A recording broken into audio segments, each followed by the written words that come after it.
A câmera tinha sido instalada a cerca de 1,80 m de altura no tronco de um cipreste dentro da Big Cypress National Preserve, apontada para uma trilha estreita que corria entre dois canais de água rasa. Era ativada por movimento, protegida contra a umidade e projetada para funcionar sem supervisão por semanas. O Dr. Michael Kirkland, biólogo especialista em espécies invasoras do Distrito de Gerenciamento de Águas do Sul da Flórida, havia posicionado 37 câmeras como essa ao longo de um corredor de 19 quilômetros de áreas úmidas no sul da Flórida. A missão era objetiva: documentar a atividade das pitons birmanesas, contá-las, mapear seus deslocamentos e compreender o que a invasão estava causando ao ecossistema subjacente. A câmera funcionou por 6 semanas. Kirkland foi até o local ao final desse período, retirou o cartão de memória e voltou para a estação de campo. Naquela noite, ele carregou as imagens gravadas, assistiu uma vez. Pegou o telefone e ligou para cada membro de sua equipe, dizendo para virem imediatamente, não no dia seguinte. Pois bem, o que estava naquele cartão de memória não era o que as câmeras haviam sido projetadas para capturar. Não era uma piton birmanesa, não era um jacaré, não era nenhuma das espécies invasoras ou nativas que o levantamento tinha sido organizado para documentar. Era algo que nenhum dos modelos em uso havia previsto que apareceria naquele enquadramento específico, naquele ecossistema específico, naquele momento exato da linha do tempo da invasão. E as implicações do que a câmera havia registrado iam além do que qualquer pesquisador da equipe de Kirkland estava preparado para interpretar sozinho. Para entender o que a câmera de trilha capturou e por que isso importava, é preciso compreender como o problema das pitons na Flórida começou, até onde avançou e como era o ecossistema invadido antes de tudo isso acontecer. As imagens no cartão de memória de Kirkland são o quadro final de uma história de 30 anos. O restante da história é o que torna esse quadro final compreensível. Como o paraíso se tornou um cemitério. No dia 24 de agosto de 1992, o furacão Andrew atingiu a ponta sul da Flórida. Os ventos sustentados chegaram a 265 quilômetros por hora. 65 pessoas morreram. Foram registrados 27 bilhões de dólares em danos materiais. Entre as estruturas destruídas pela tempestade estava uma instalação de reprodução de répteis ao sul de Miami, que abrigava uma população considerável de pitons birmanesas em reprodução. Os recintos desabaram. Um número indeterminado de grandes constrictores tropicais escapou para a paisagem alagada e desapareceu nas águas. Ninguém organizou uma busca. No rescaldo de um furacão de categoria 5, cobras fugitivas simplesmente não eram a prioridade. A liberação provocada pelo furacão Andrew foi apenas um fator dentro de um padrão maior. Ao longo dos anos 80 e 90, dezenas de milhares de donos de animais em todo o sul da Flórida haviam adquirido pitons birmanesas como animais exóticos de estimação. Os animais eram vendidos como filhotes manejáveis, aproximadamente do tamanho de um lápis. Em poucos anos, chegavam a 3,5 metros de comprimento e exigiam cômodos inteiros em vez de aquários. A solução adotada por donos de mais foi dirigir até a beira dos Everglades e soltar o animal. Achavam que estavam libertando-o.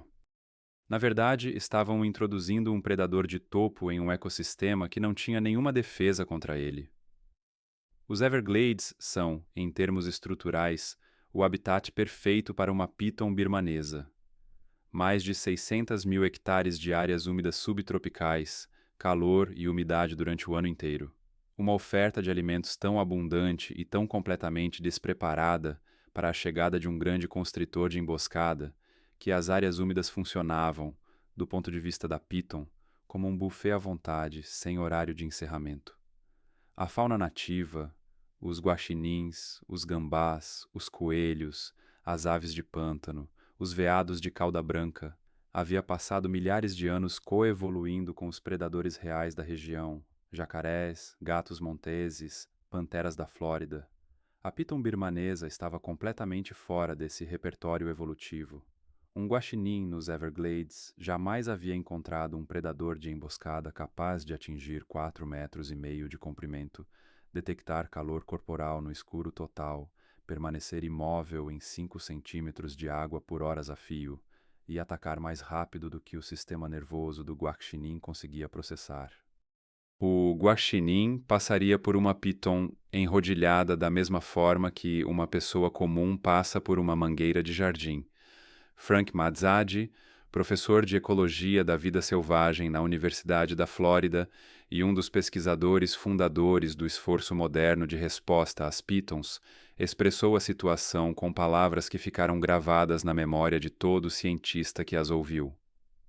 Soltar pitons de Birmânia nos Everglades, ele disse, era como soltar lobos em um zoológico de contato.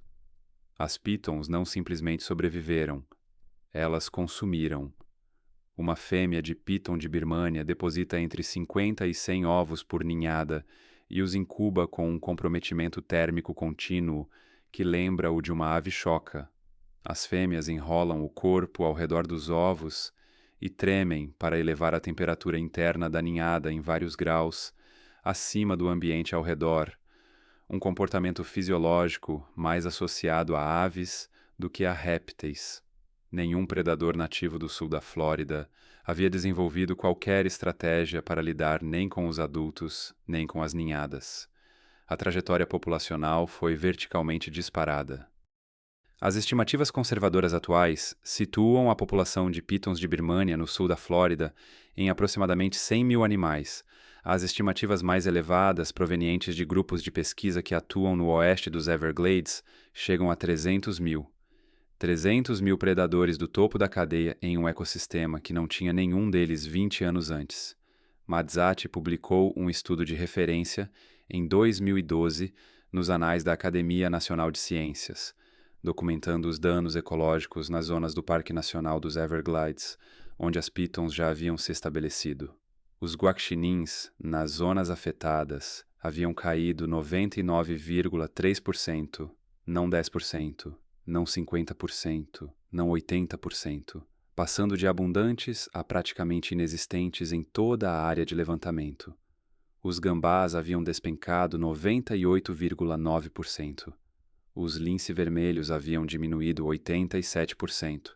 Espécie após espécie não havia simplesmente sido reduzida. Haviam sido estruturalmente colapsadas ao nível populacional. Os números, porém, não são a parte mais perturbadora do registro. A parte mais perturbadora é o silêncio. Mazzati descreveu em diversas entrevistas o ato de percorrer as mesmas estradas pelos Everglades que havia dirigido por 3 décadas, estradas onde, nos anos 80, um motorista não conseguia avançar 100 metros depois do escurecer, sem precisar frear para algum animal atravessando.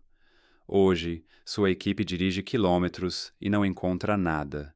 Nenhum movimento, nenhum olho refletido nos faróis, apenas a estrada, o capim-serrilha e o zumbido do motor em um silêncio que não deveria existir em um pântano subtropical ainda funcionando.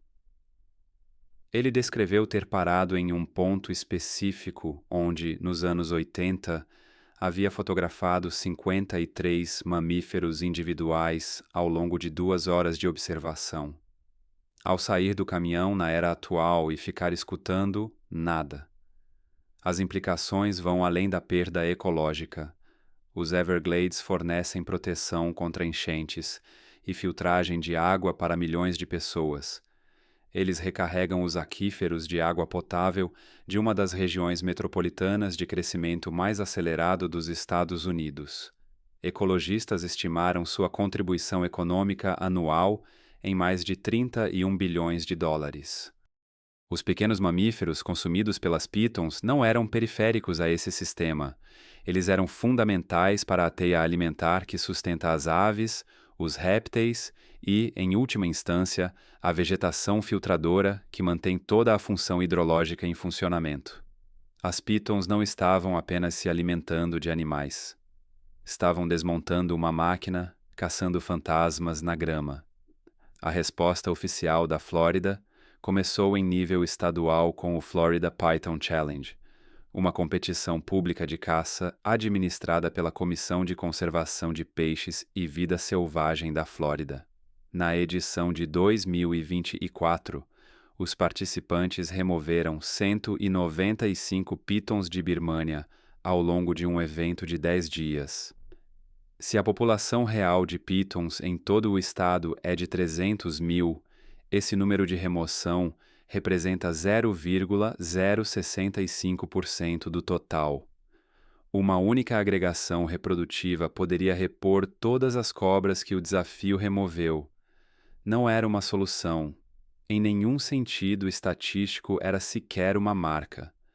O Estado avançou das competições públicas para o trabalho profissional por contrato. Caçadores contratados em tempo integral foram contratados para atuar em zonas específicas dos Everglades, com contratos de vários anos sob os programas conjuntos do Distrito de Gestão Hídrica do Sul da Flórida e da Comissão de Vida Selvagem. Dona Khalil, a primeira caçadora contratada do programa, tornou-se uma das mais reconhecidas publicamente. Ela descreveu o trabalho com palavras que transmitem o que a invasão fez ao ambiente subjacente. Caçar pitons birmanesas à noite nos Everglades, na descrição que ela faz, é como dar caça a fantasmas.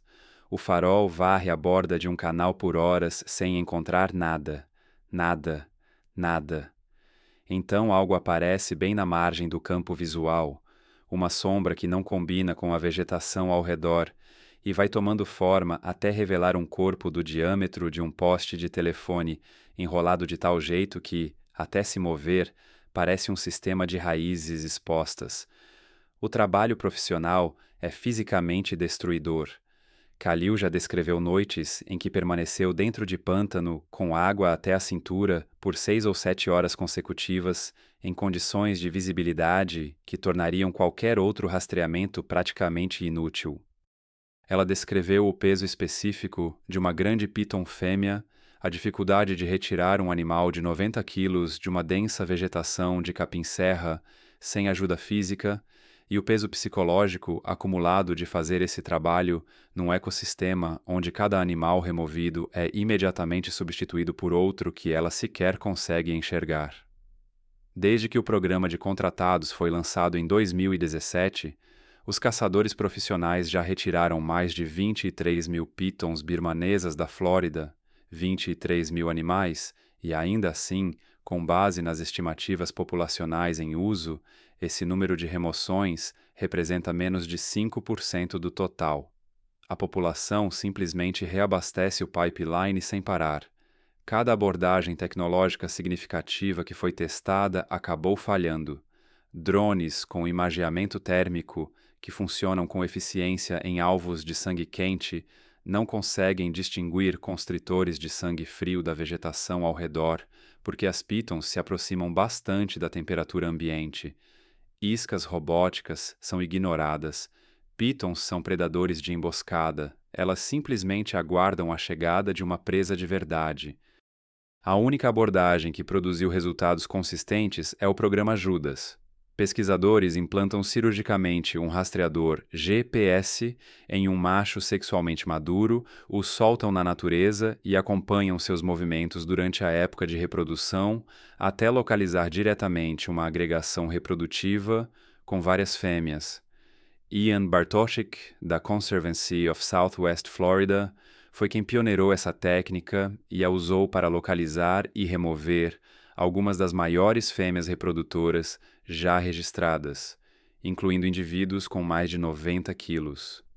O programa Judas produziu a maior taxa de remoção por hora de qualquer técnica atualmente em uso. Mesmo assim, ainda não começou a fechar a lacuna. A escala espacial dos Everglades torna uma cobertura significativa praticamente impossível com o efetivo atual.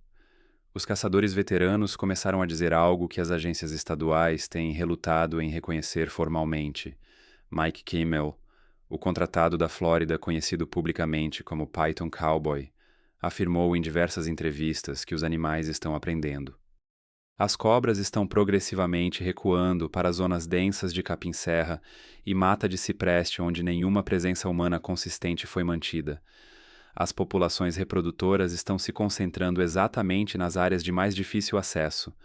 Elas estão se adaptando à pressão de remoção mais rapidamente do que a pressão de remoção consegue se adaptar a elas.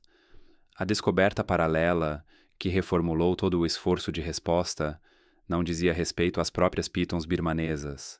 Dizia respeito a algo que as pitons trouxeram consigo. A doutora Taryn Farrell, herpetologista da Universidade Stetson, realizava triagens de saúde de rotina em animais capturados na natureza quando percebeu que algo estava errado na comunidade de cobras nativas, não com as pitons, mas com as espécies locais. Cobras liga, cascavéis pigmeu, cascavéis diamante do leste, todas aparecendo em suas amostras debilitadas, letárgicas, com as bocas entreabertas em evidente sofrimento respiratório. Quando sua equipe realizou necropsias nos animais afetados, o padrão era consistente e grave. Os pulmões das cobras nativas estavam repletos de dezenas de organismos pequenos, pálidos e translúcidos, visivelmente vivos, visivelmente móveis, emaranhados em massas densas dentro das passagens respiratórias de animais que sufocavam lentamente. Nos animais ainda vivos durante o exame, os organismos podiam ser observados saindo pelas bocas, abertas demais para conseguir se fechar. O organismo foi identificado como Haileiella orientalis, popularmente conhecido como verme pulmonar das cobras. É um parasita pentastomídeo nativo do Sudeste Asiático. Ele chegou à Flórida dentro das pitons birmanesas.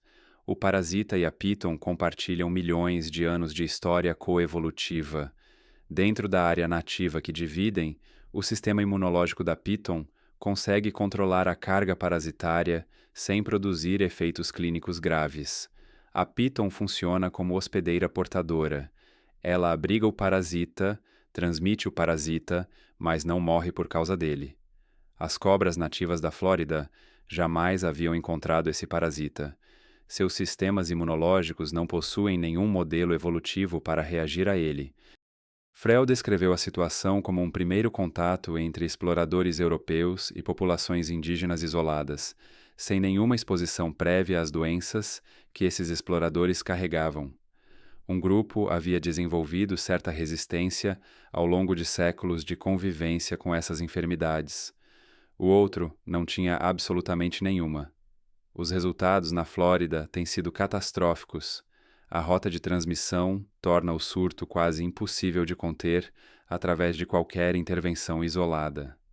Uma piton infectada deposita dejetos contendo larvas microscópicas de verme pulmonar.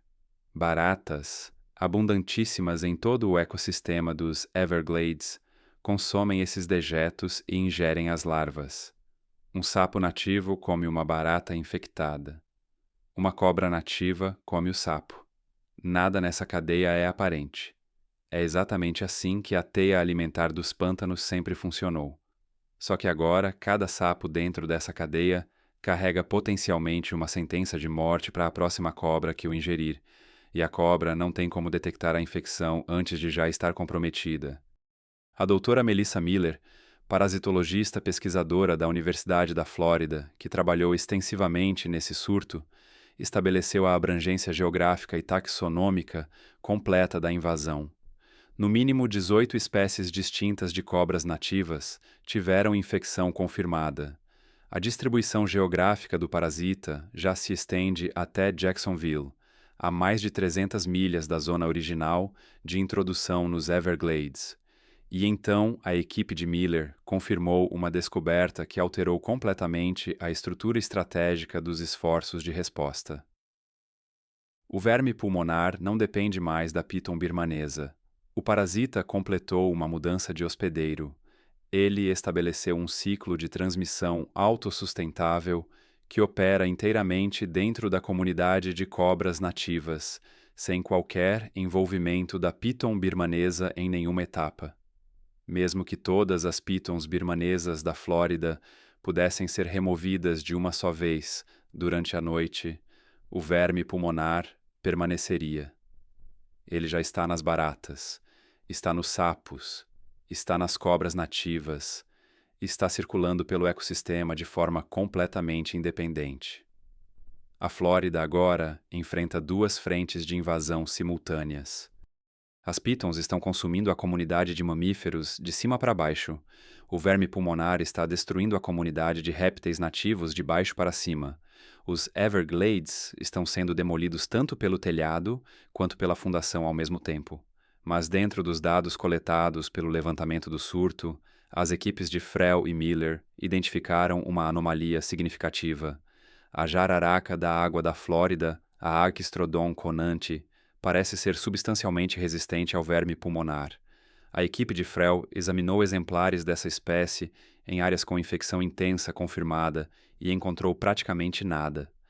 A carga parasitária era tão baixa que se tornava funcionalmente insignificante numa espécie que, segundo todos os modelos preditivos, deveria estar devastada. Nenhum membro da equipe de pesquisa conseguiu ainda identificar o mecanismo biológico que produz essa resistência. Mas em algum lugar da imunologia dessa única espécie resistente pode existir informação que, futuramente, poderia ser utilizada para proteger as demais espécies nativas que não possuem resistência alguma. O imperador retorna. O próximo anúncio da Comissão de Conservação de Peixes e Vida Selvagem da Flórida, feito em coordenação com organizações parceiras de conservação, provocou indignação pública imediata nas comunidades ao redor. A agência anunciou que estava liberando deliberadamente centenas de grandes cobras na natureza no norte da Flórida. Os moradores que reagiram com indignação não leram além da primeira frase do comunicado. A cobra que estava sendo solta era a índigo oriental. Ela não era uma invasora. Era exatamente o oposto. Era uma espécie nativa do sudeste dos Estados Unidos. Outrora abundante por toda a Flórida e a Geórgia, foi levada à extinção funcional na maior parte de sua área histórica de ocorrência pela perda de habitat ao longo do século XX. Ela havia estado ausente dos ecossistemas aos quais pertencia por mais de 50 anos. A Drymarchon cooperi, a cobra índigo oriental, a maior serpente nativa da América do Norte, escamas tão profundamente negras que se refratam em iridescência azul esverdeada quando expostas diretamente à luz do sol. A palavra que pesquisadores e fotógrafos de vida selvagem usam com mais frequência ao descrever uma índigo oriental encontrada em campo não é impressionante, não é marcante, é bela. Mas a relevância ecológica da índigo oriental não tem nada a ver com sua aparência, tem a ver com o que ela come. A índigo oriental é uma ofiófaga, uma comedora de serpentes. É completamente imune ao veneno de todo o viperídeo nativo da América do Norte. Cascavéis, mocassins aquáticos, cabeças de cobre. A índigo subjuga essas cobras com a força das mandíbulas e a massa corporal, engolindo-as pela cabeça enquanto ainda se debatem. O Dr. Dirk Stevenson, da Sociedade Oriane, que lidera o principal esforço de restauração da índigo oriental, há mais de 2 décadas, já chamou a espécie de imperatriz do chão da floresta. No nível do solo, em uma floresta intacta do sudeste, uma índigo oriental adulta não tem adversária funcional. A espécie regularmente atinge 2,5 metros de comprimento. Indivíduos já foram documentados com mais de 2,70 metros. Mas a imperatriz havia sido deslocada em toda a porção norte de sua distribuição histórica.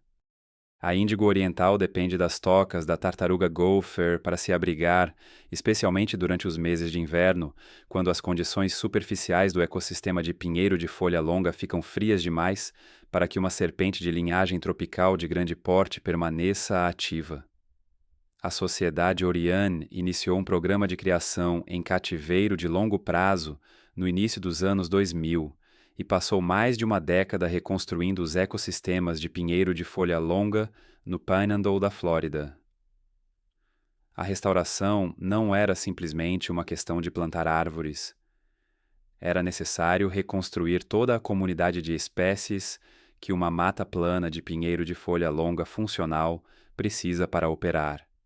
As gramíneas do subbosque, o regime de fogo, incluindo as queimadas controladas e regulares, das quais esses ecossistemas dependem, e as colônias de tartarugas gopher, que eventualmente forneceriam as redes de tocas exigidas pelas índigos como abrigo no inverno. Quando a estrutura do habitat estava pronta, A sociedade começou a soltar índigos orientais, criadas em cativeiro na reserva de encostas e ravinas de Apalachicola, no Panhandle da Flórida.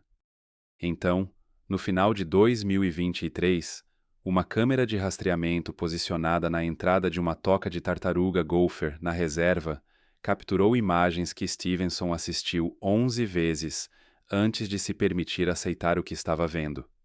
2 filhotes de índigo oriental, não animais soltos. Filhotes nascidos em vida selvagem, concebidos na natureza, eclodidos na natureza, sem qualquer assistência humana, não maiores que um lápis, movendo-se com a tranquilidade de animais que não têm predadores razoáveis no ambiente que acabaram de adentrar. Pela primeira vez em mais de 50 anos, cobras índigo-orientais estavam se reproduzindo de forma autônoma na natureza no norte da Flórida. A imperatriz não estava simplesmente retornando.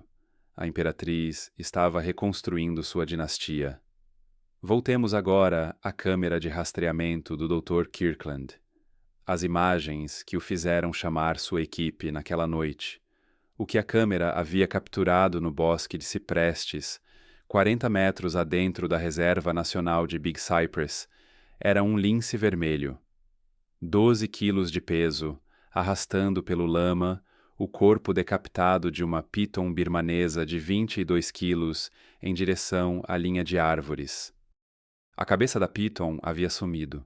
Visada primeiro, neutralizada, o restante da serpente abatido depois. O lince vermelho estava reivindicando a carcaça.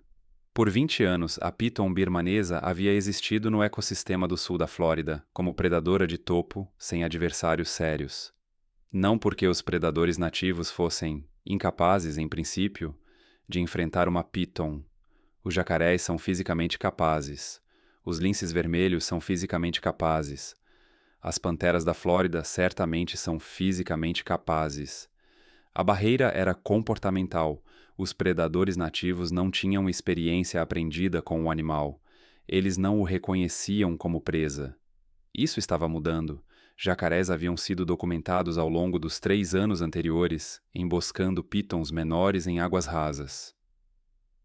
Câmeras de rastreamento instaladas no Parque Nacional dos Everglades registraram uma pantera da Flórida, uma das menos de 200 ainda existentes em vida selvagem, seguindo uma piton por 20 minutos, ininterruptos por entre um denso matagal de palmitos antes de realizar a aproximação final e o bote letal. Uma piton em temperaturas invernais mais frias tem o metabolismo suprimido e reage mais lentamente às ameaças. A cabeça de uma piton é proporcionalmente frágil diante de um predador que ataca com rapidez suficiente para encerrar o confronto antes que as espirais do corpo possam entrar em ação. Pela primeira vez em 20 anos, as pitons estavam sofrendo baixas. Os Everglades não estavam se recuperando, mas também não estavam sendo consumidos de forma unilateral. O ecossistema estava reagindo e as cobras índigo orientais estavam em movimento. A população criada em cativeiro e liberada no norte da Flórida havia começado a se reproduzir de forma autônoma. A direção natural de expansão de uma população bem-sucedida de índigos é para o sul. Uma piton birmanesa jovem, com cerca de 90 centímetros a 1,20 m de comprimento, está dentro da faixa de tamanho que uma índigo oriental adulta conseguiria razoavelmente dominar e consumir. No caso de uma piton pequena, a índigo quase certamente sai vencedora do confronto. Uma piton birmanesa fêmea adulta de 4,5 metros, pesando entre 60 e 80 quilos, representa uma equação fundamentalmente diferente. Stevenson foi questionado sobre esse possível encontro em diversas entrevistas. Sua resposta tem sido sempre a mesma. Ele diz que não sabe. Ninguém sabe.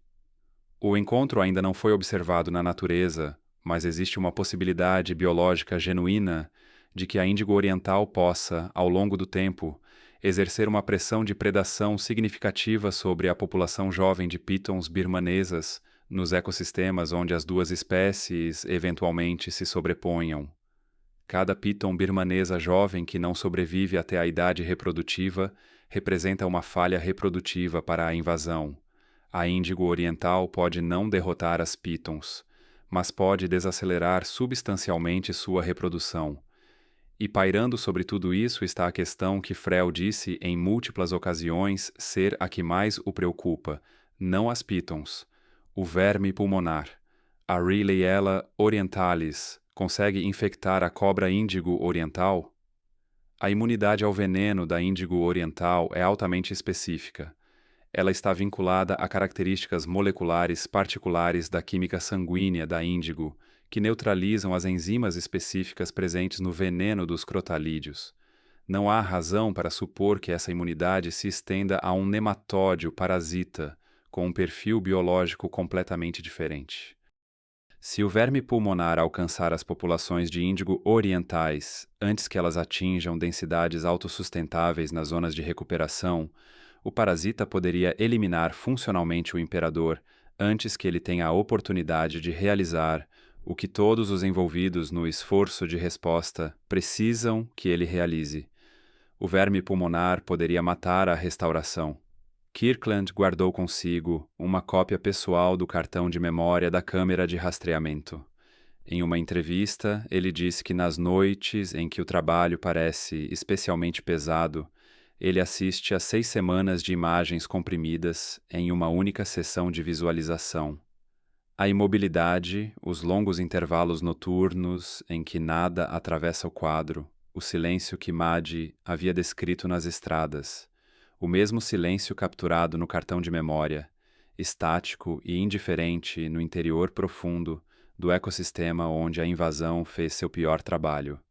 E então, os 20 segundos de filmagem do lince vermelho arrastando a piton decapitada pelo enquadramento.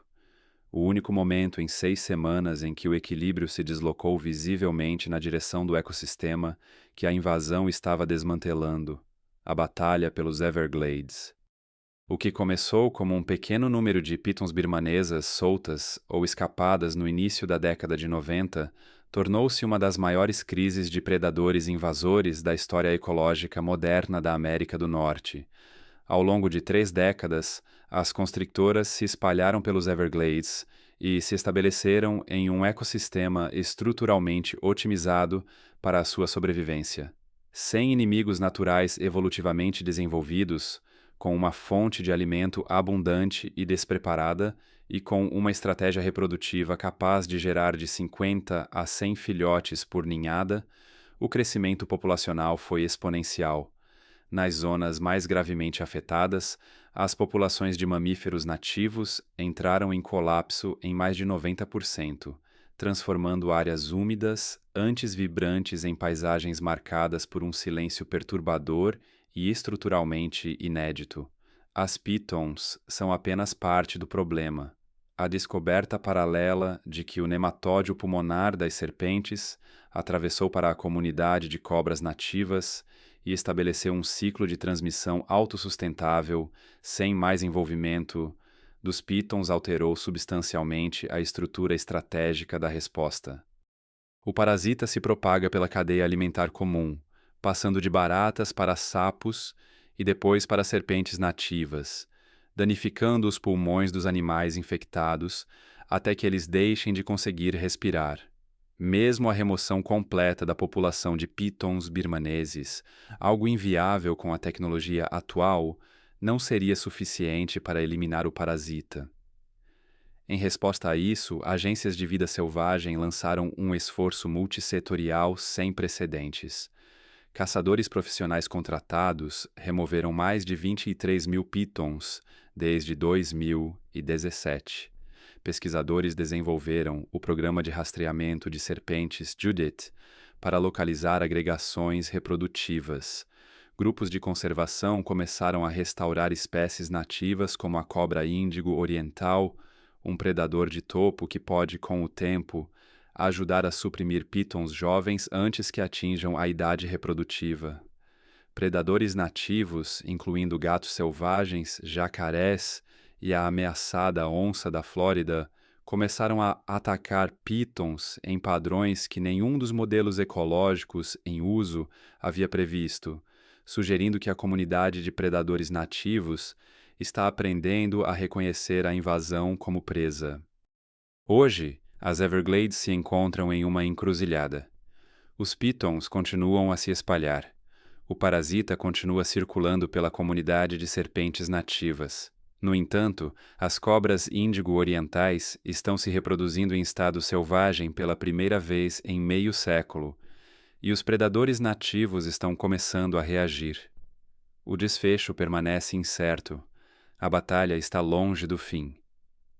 E no cartão de memória de Michael Kirkland, na 22ª sequência, ele assiste nas noites em que o trabalho pesa mais.